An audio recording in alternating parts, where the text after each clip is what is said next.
We're with Elaina Frantellizzi. She graduated from the softball program in May of 2018.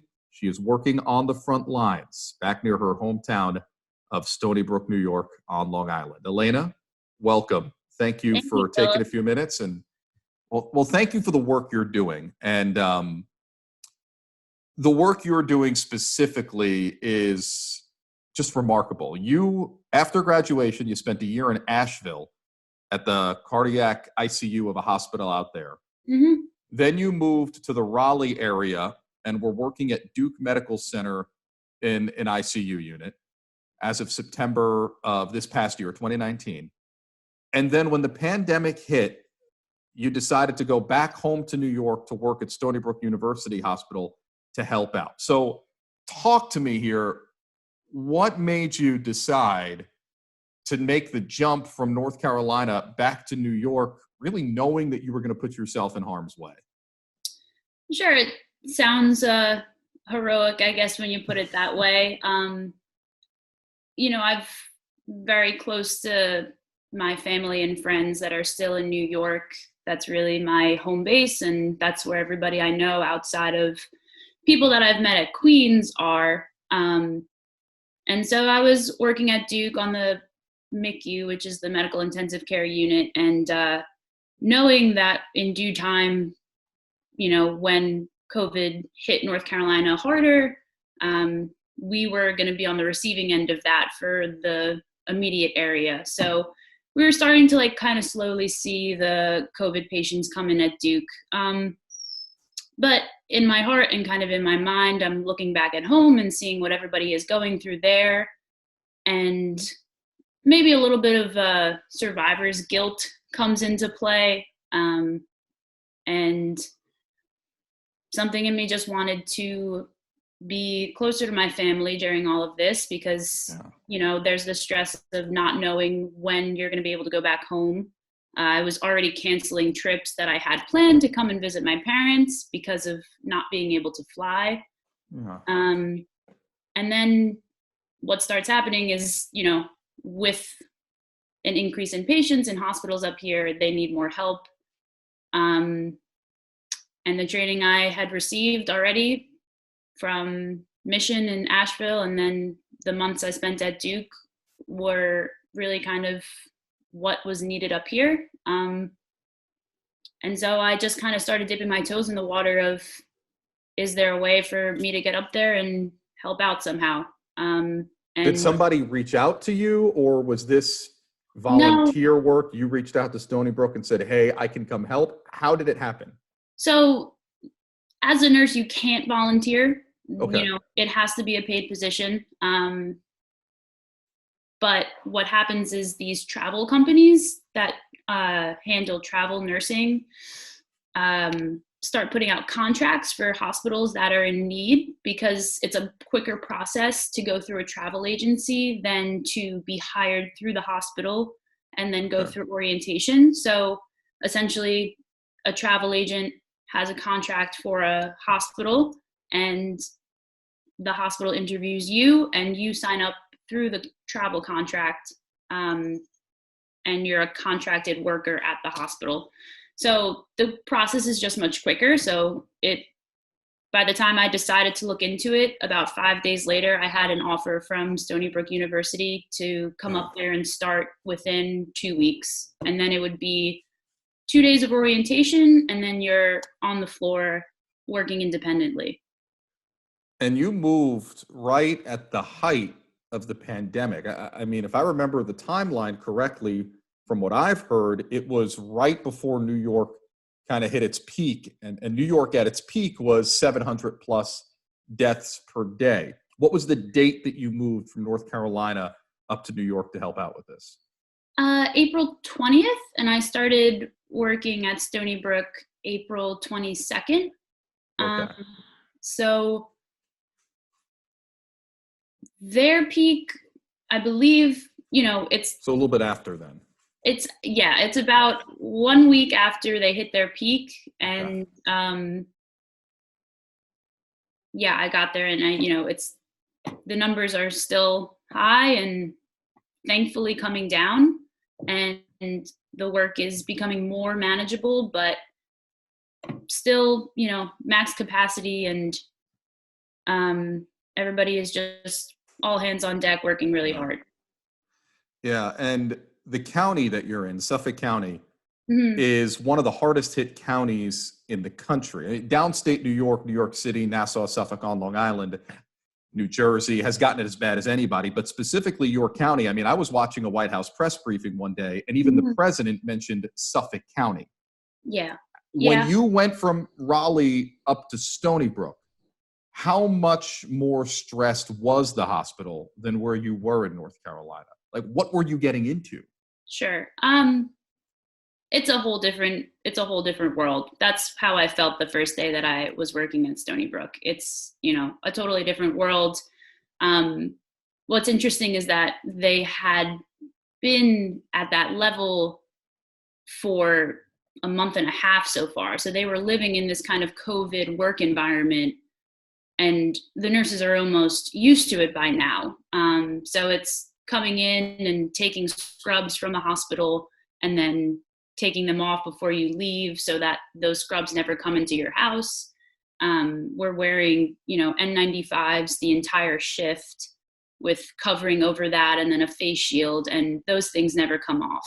So actually, I was pleasantly surprised by the standard that Stony Brook has been able to uphold in terms of how much PPE they have, and um, this level of safety that you feel as a nurse. So things are having to be reused, but I do feel, protected pretty much all the time. And So I know your that. hospital was never, you guys were never overrun as far as your supply of PPE, ventilators, any of that. Right. Well, ventilators, yes. So, Yeah. Wow. Okay. I'm working with 5 different types of ventilators kind of at once. So usually in a hospital, you're used to the ventilator that you're seeing, but because they have so many people on ventilators, there's multiple different brands or models of ventilators. And then some people are on transport ventilators, which is not an ideal situation. But those numbers are coming down. So we're getting people off ventilators, and the more you do, the more you're able to keep your ventilated patients on the ideal device. But yeah, it's a different world. Did you ever have anybody split a ventilator? Because I know that this was something new that was being tried Mhm. potentially when ventilators were of short supply before more became produced. Is that ever something that you had to mess with? I have not. No, Okay. no, no. Thankfully, the thing about a ventilator is that it creates a closed circuit, and if that patient is on a ventilator and it doesn't become disconnected, then theoretically the virus is not getting into the air that you're breathing. Um, but there's always the risk of it coming off, and then Mhm. that's kind of when the air can become exposed. And then when someone doesn't have to be on a ventilator anymore, they can be switched to, because their breathing capacity has improved, they can be switched to a type of breathing mask like a BiPAP or a CPAP. Mhm. But those have leaks that do allow the virus to get into the air. So the point that everybody has to have an N95 mask on and a face shield the entire time is because not every patient is on a closed circuit, not every patient's in a negative pressure room. So the air that you're in, Yeah. there is a risk that there's virus in the air kind of at all times. What did your family and friends say to you when you decided, I need to go up there and help out? I need to go to New York. I need to help out. I'm not staying here in North Carolina, where it seemed as if North Carolina had the staffing to be able to handle it. New York, we've heard story after story about how there wasn't enough staffing, there wasn't enough equipment. What did your Right. family tell you? Um, Thankfully I have always had very supportive parents. My biggest concern, of course, was coming and living with my parents and potentially exposing them by coming from the hospital and back into the house. Both my parents are still working. So Mhm. my mom's a lawyer who does, she defends nursing home patients and cases against nursing homes, actually. And then my father is a police detective in Suffolk County. So both working. My dad is still out kind of in the field, going to the ER, answering cases. So the idea is that, you know, none of us are perfectly quarantined anyway. And the response to that is just, you know, doing my best with taking everything off from the hospital, showering as soon as I get home, leaving things in the car, and then just keeping our distance and cleaning surfaces in the house. So I would say that was my biggest concern, and all of our biggest concerns that we kind of had to tackle. But then otherwise, you know, very lucky, just a lot of support. It is something that I was driven to do because I wanted to help those in need. Not that, you know, we don't need help in North Carolina, because we most certainly do. And the job that the nurses are doing there is also incredible. But there was just a drive to, you know, be in my hometown and be around my family. So support and encouragement, and yeah. Is this a temporary thing, or will this be a permanent thing? How long do you expect to stay? So my contract at Stony Brook is 13 weeks. I'm here till the end of July, technically. And then after that, the door's kind of open. You know, haven't really decided yet if I'm going to be coming back to North Carolina or finding something permanent up here or extending my contract at Stony Brook. Kind of just waiting to see, you know, what the situation, what the environment is like. I think it's ever changing every day, and none of us really know what it's going to look like at the end of July, unfortunately. Yeah, I've got a dog barking here. That happens with the at-home virtual life. Yep. Do you have a feeling for just how badly did they need you? I don't think I've asked that yet. You know, there are so many stories that we've heard about downstate New York and how overrun they are. When you got there, did you get a feel for they need me and other people? Like, I'm glad I did this. Absolutely. You know, I really didn't know what to expect. It was roll the dice, not sure what I'm walking into kind of thing. But I haven't met anybody that wasn't appreciative and literally saying thank you for coming. You know, about a week before I got there, the nurses on the ICU were handling 4 patients on a ventilator each. That seems like a lot. I'm no expert, but it seems like a lot. Yeah, the ratio is supposed to be at most 2-to-1 on an ICU. And these nurses were handling 4 ventilated patients each. How many hours were they working? Everybody does 12-hour shifts. Yeah, so Stony Brook also had a big influx of nurses from the Syracuse region that were kind of mobilized to come down and help, and they stayed for about a month. And I think the week I got there, most of them were leaving. And then there was a group of me and some other travelers that were starting. And I mean, I've been busy every day I've worked, so there's not a shortage of patients. Still? Yeah, we're down to 2 patients per nurse, which is excellent. I think in some situations there's 3, but we are back down to a ratio of 2-to-1. Did it ever hit a point where there were too many patients that you couldn't take, or no? Not since I've been at Stony Brook.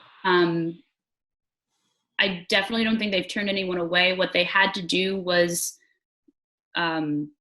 evolve their units. So they normally have, I believe, 4 different ICUs, and those all cover different things. So you have a neuro ICU, you have a surgical ICU, trauma, cardiac, and then a regular medical ICU.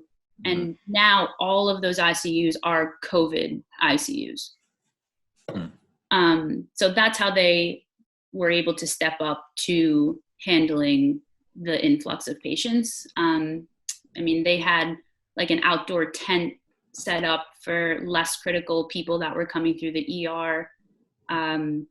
They mobilized units that weren't being used anymore because of old construction and new construction, and they revamped those to be able to handle patients. So it's a big hospital. It's I could get the exact number for you, but I think it's close to 900 beds at Stony Brook. And so they were just shuffling things around to make room for, you know, everybody that they needed to take in. Something they did do was change the windows out of one unit to make more negative pressure rooms, which allows that air to stay inside the room. So when you have a COVID patient and the virus is in the air, it doesn't go out into the hallway. So makes sense. A lot of, you know, drop of the hat kind of changes were made to make sure that they didn't have to turn anybody away. Yeah. Which is everyday life there, but everyday life there has changed, not just for medical professionals. Mm-hmm. I was on the phone with my brother. He lives in Queens, not too far from where you are. And he was telling me people don't go out of the house. Mm-hmm. And I think that for the average American citizen, maybe someone in the area of Queens, down in Charlotte or North Carolina, who maybe doesn't have family, friends in that area, they don't necessarily realize just how much this has affected everyday life, not just our medical professionals. Yeah. What have you noticed as the biggest difference from your time during the pandemic early on in North Carolina to now in New York, as far as just everyday life is concerned? Because I've heard there are some big changes that even when you're outside the hospital. Yeah. You know, I was in North Carolina for, I think, maybe 3 weeks of the shutdown. And, you know, you obviously notice the changes, less cars on the road, malls aren't open, restaurants aren't open. But things seemed a little, you know, kind of more laid back. And when you went out, maybe not everybody was wearing a mask. And I think right before I left, things were definitely picking up. Mm-hmm. But up here, you know, it's everybody feels like they're on the same page, I think.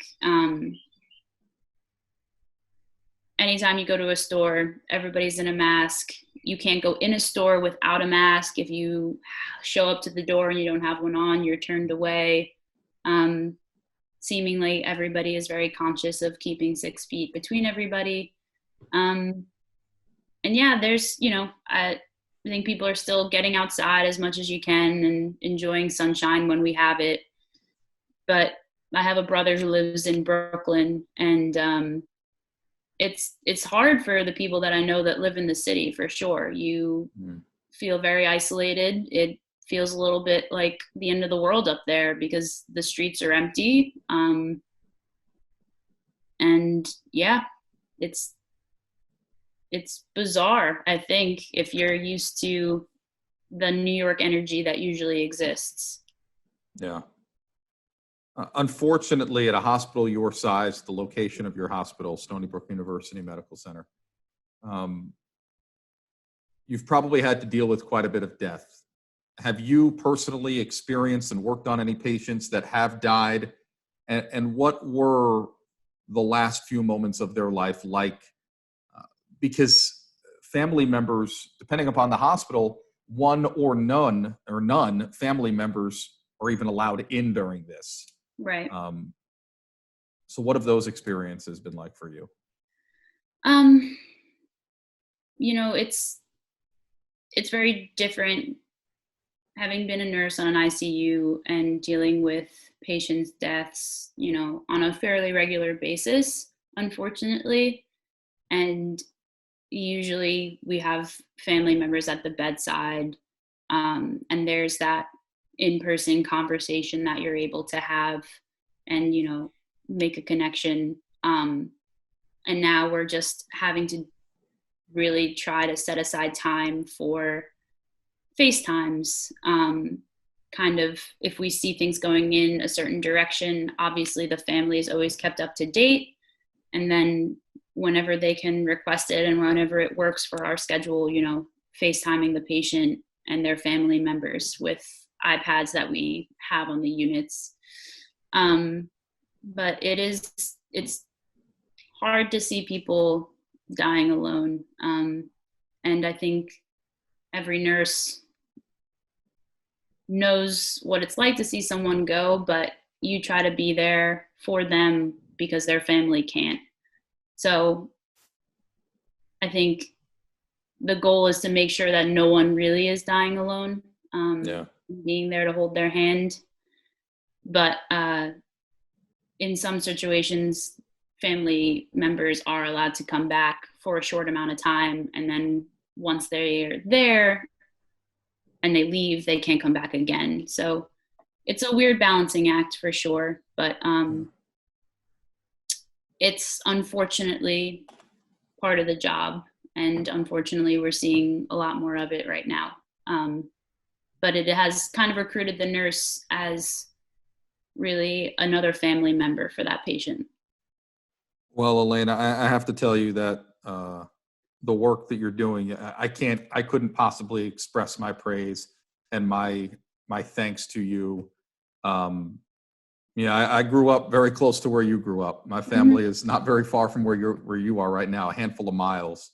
Yeah. And life up there is different right now. And I commend you for taking the step to jump into the inferno, to do whatever you can. It was, you said heroic at the top. Jokingly, it is heroic. You are a hero. And you and your colleagues deserve all the thanks and the praise that you get, and then some, because I couldn't imagine stepping into some of the circumstances that you've had to step into. So I thank you for doing that. I thank you for taking a few minutes, and I thank you for allowing us to help tell your story. I really appreciate it. Well, thank you very much, Philip. And, a word to everybody else is that what you can do to help is keep doing what you're doing and staying home and staying positive, and keeping those numbers going down. That's the best way you can say thank you to healthcare workers. But we're here for you. And thank you for your time. Yeah, Elaina Frantellizzi, one of the best players on that 2018 NCAA tournament team.